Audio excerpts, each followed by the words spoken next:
Hello बेटा। Next question है हमारा 3D चैप्टर का। Find the vector and Cartesian equations of line which passes through the point having coordinates 1, 2, -4 and perpendicular to the following lines. ठीक है, तो बेटा ऐसा है कि मैंने एक लाइन की इक्वेशन निकालनी है, वेक्टर फॉर्म में भी निकालनी है एंड कार्टेशियन फॉर्म में भी पता करना है उस लाइन की इक्वेशन का। वो जो हमारी रिक्वायर्ड लाइन है वो इस पॉइंट से पास करती है एंड ये वाली जो हमारी दो गिवन लाइंस हैं इन दोनों ही लाइंस के क्या है, परपेंडिकुलर है। ठीक है, तो क्वेश्चन बड़ा इंपॉर्टेंट है, बड़ा इंटरेस्टिंग क्वेश्चन है, तो प्लीज़ ध्यान से समझना कैसे करना है। पहले मैं क्या करूँगा, क्वेश्चन के अंदर जो लाइन की इक्वेशन है वो मैं कार्टेशियन फॉर्म में फाइंड आउट करूँगा एंड लास्ट में उसको बेटा मैं वेक्टर फॉर्म में चेंज कर लूँगा। ठीक है, तो अभी मैंने रिक्वायर्ड लाइन की जो इक्वेशन है वो कंसिडर करनी है। ठीक है, तो यहाँ पे लिखता हूँ consider equation of required line. अभी देखो जो रिक्वायर्ड लाइन है वो एक पॉइंट से पास करती है ना, तो बेटा इसलिए बेटा मैं वन पॉइंट फॉर्म कंसिडर करूँगा। Consider equation of required line in one point form. तो फॉर्मूला क्या आता है, फॉर्मूला आता है x minus x1 upon A equals to y minus y1 upon B equals to z minus z1 upon सी।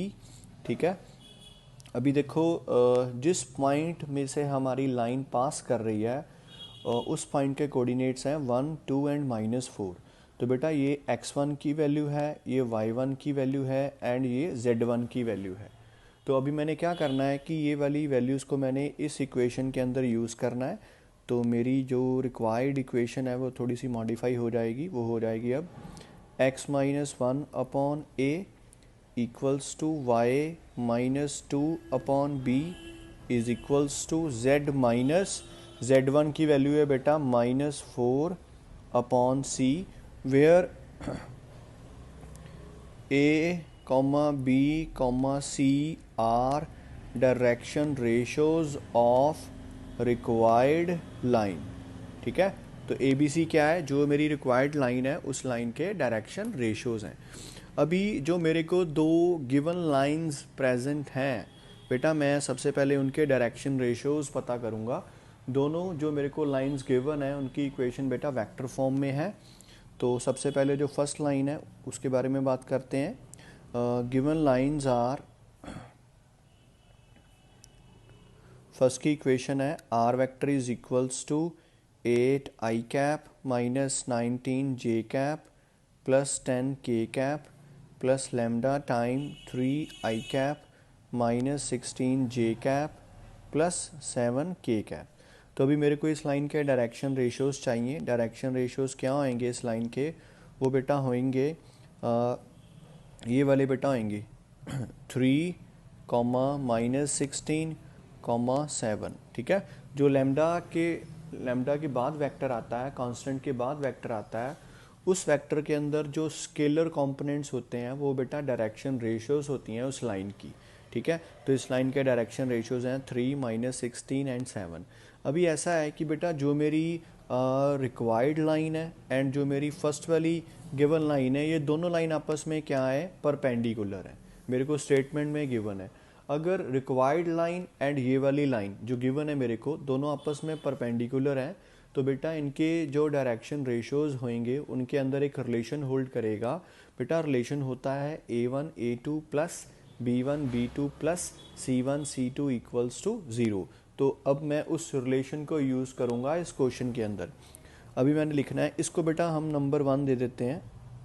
अभी next हम लिखेंगे since required line is perpendicular to given line 1, so then बेटा क्या होएगा, अभी ये है a1 b1 c1, ये है a2 b2 c2। तो बेटा वो जो परपेंडिकुलर का कंडीशन होता है वो यहाँ पे कंडीशन होल्ड करेगा। तो यहाँ से आएगा मेरे को पास 3 into A minus 16 into B plus 7 into C equals to 0। बेटा ये वाला रिलेशन मैंने यूज़ किया है, मैं साइड पे मेंशन कर देता हूँ a1 a2 plus b1 b2 plus C1 C2 equals to 0। तो अभी इस इक्वेशन को बेटा हम स्टार मार्क करेंगे, ठीक है। इसी तरह से जो मेरी सेकंड गिवन लाइन है उसकी इक्वेशन है मेरे पास R vector is equals to 15 I cap plus 29 J cap plus 5 K cap plus mu bracket start 3 I cap plus 8 J cap minus 5 K cap. अभी ये वाली जो लाइन है बेटा इसके डायरेक्शन रेशियोज़ की वैल्यू है 3, 8 एंड -5, ठीक है बेटा। ये वाली जो सेकंड लाइन है इसको सेकंड नंबर दे देते हैं। मेरे को ये भी गिवन है कि जो मेरी रिक्वायर्ड लाइन है दिस वन, ये बेटा जो सेकंड वाली लाइन है इसके भी परपेंडिकुलर है।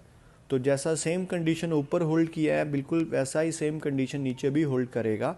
तो क्या होएगा कि ये A1 B1 C2 और ये A2 B2 C2 इनका जो प्रोडक्ट है वो बेटा इक्वल्स टू 0 आएगा। ये वाला सेम रिलेशन मैंने यहाँ पे भी अप्लाई करना है।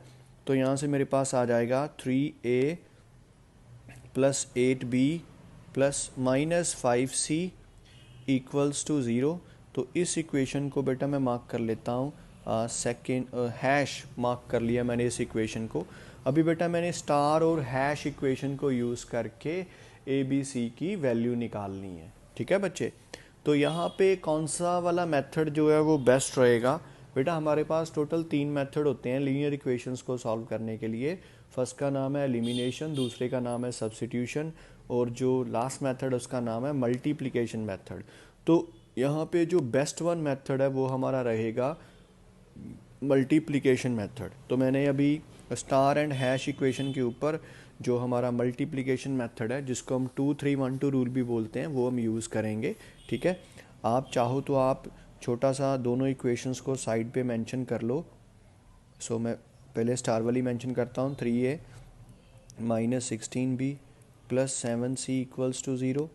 नेक्स्ट आएगा 3A plus 8B minus 5C equals to 0, ठीक है। तो अभी यहाँ पे सबसे पहले आएगा A, देन आएगा B, देन आएगा C। बेटा रूल होता है 2 3 1 2। तो यहाँ के इसके ऊपर 1 लिखो, यहाँ 2 लिख यहाँ पे बेटा 3 लिखना है।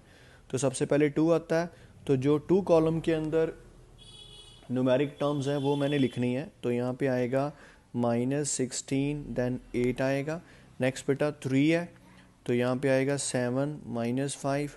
उससे नेक्स्ट बेटा 1 है तो देन ये वाली कॉलम आएगी, यहाँ पे आएगा 3 3।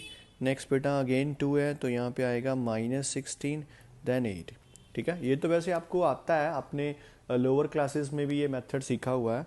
अभी क्रॉस मल्टीप्लाई करना है तो ये आ जाएगा, जब 16 को बेटा 5 के साथ करेंगे तो कंफर्म कर लेते हैं एग्जैक्टली कितना आता है। तो ये आ जाएगा बेटा मेरे पास 80 आ जाएगा, पॉजिटिव 80 माइनस 8 7 का 56 इज इक्वल्स टू B। 7 को 3 के साथ करेंगे तो 21 आएगा, माइनस माइनस प्लस हो जाएगा 15 आ जाएगा। नेक्स्ट आएगा C अपॉन 3 को 8 के साथ करेंगे तो 24 माइनस माइनस प्लस 48 आ जाएगा। तो ये बेटा मेरे पास यहाँ से आ जाएगा, अभी माइनस करते हैं 80 में से 56 को, तो ये बेटा आ जाएगा 24A अपॉन 24। यहाँ पे आ जाएगा 36, यहाँ पे आएगा बेटा अपना क्या बोलते हैं 72। तो अभी मेरे को क्या करना है कि ये वाला जो मेरे पास एक्सप्रेशन है ना इसको बेटा इक्वल्स टू K मैंने पुट कर देना है, ठीक है। अभी फर्स्ट टर्म को K के इक्वल करूँगा तो वहाँ से मेरे को A की वैल्यू मिलेगी 24K। देन B को इक्वल करूँगा तो वहाँ से मेरे को मिलेगा 36 इंटू K। नेक्स्ट C को सब्स्टिट्यूट करूँगा K के इक्वल तो वहाँ से मिलेगा C is equals to 72K।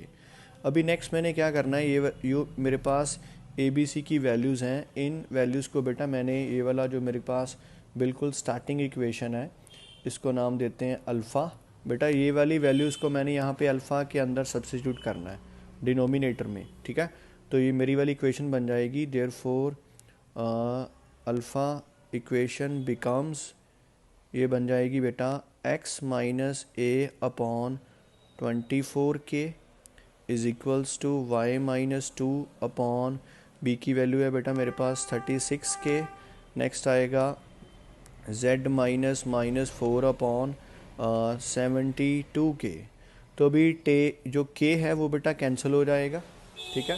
अभी 24, 36 एंड 72 ये भी बेटा आपस में कैंसिल हो जाएंगे, ये 6 के टेबल के साथ कैंसिल हो जाएंगे। तो यहाँ पे आएगा 12 के साथ हो जाएंगे, ये आएगा 12 इंटू 2 24, 12 3 का 36 एंड नेक्स्ट आएगा हमारे पास 12 6 का 72। तो ये मेरे पास आ जाएगी, यहाँ पे 1 आना है बेटा, मैंने ये लिख दिया है। तो ये बेटा मेरे पास कार्टेशियन फॉर्म में रिक्वायर्ड लाइन की इक्वेशन आ जाएगी। अभी मैंने बेटा वेक्टर फॉर्म में भी निकालना है, ठीक है। तो वेक्टर फॉर्म आपको मालूम है, फॉर्मूला क्या आता है, R vector is equals to, ये बेटा ये मेरे पास है x1, ये है y1, ये है z1, ये बेटा a की वैल्यू है, ये b की वैल्यू है और ये c की वैल्यू है, ठीक है। तो फॉर्मूला आता है x1 i cap plus y1 j cap plus z1 k cap plus lambda time a i cap plus b j cap plus c k cap. तो उसके अंदर मैंने सब वैल्यूज़ को सब्स्टिट्यूट कर देना है। ये मेरे पास बन जाएगा 1 i cap plus 2 j cap minus 4 k cap plus lambda time 2 i cap plus 3 j cap plus 6 k cap. तो ये बेटा मेरे पास आ गई लाइन की इक्वेशन वेक्टर फॉर्म में, जो ऊपर मैंने मेंशन की है वो बेटा मेरे पास है लाइन की इक्वेशन कार्टेशियन फॉर्म में। तो इस तरह से बेटा हमने इस क्वेश्चन को कंप्लीट करना है। इंपॉर्टेंट क्वेश्चन है, प्लीज़ इसे ध्यान से समझना। ओके बच्चे।